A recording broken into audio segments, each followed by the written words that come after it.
સીતારામ, જય માં ચામુંડ. કેમ છો બધા? મજામાં ને? આજે મેં સેન્ડવિચ બનાવી. ખોપડીમાં થોડુંક તેલ મૂકવાનું, ગરમ થઈ જાય એટલે રાઈ, જીરું અને મેથી નાખી દેવાની.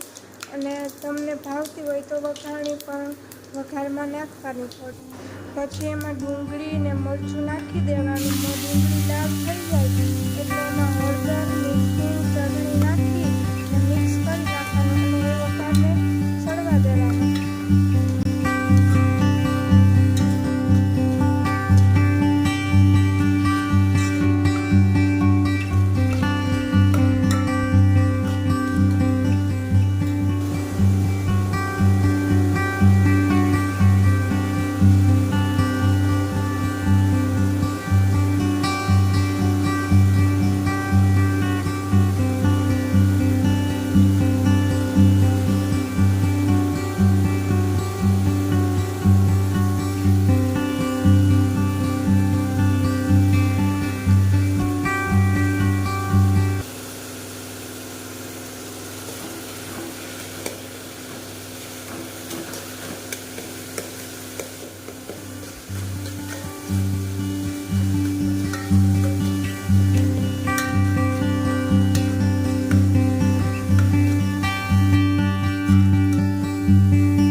પછી એમાં મસાલો ચોપડી દેવાનો, એની ઉપર બીજી પ્લેટ ચોંટાડી દેવાની. પછી તવા પર ઘી અથવા તો તેલ જે તમને અનુકૂળ આવે એ ચોપડી એમાં અને પછી બ્રેડને એમાં શેકી લેવાની. એટલે તૈયાર થઈ ગઈ આપણી સેન્ડવીચ.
તો તૈયાર છે દેશી રીતે તવામાં બનાવેલો સેન્ડવીચ.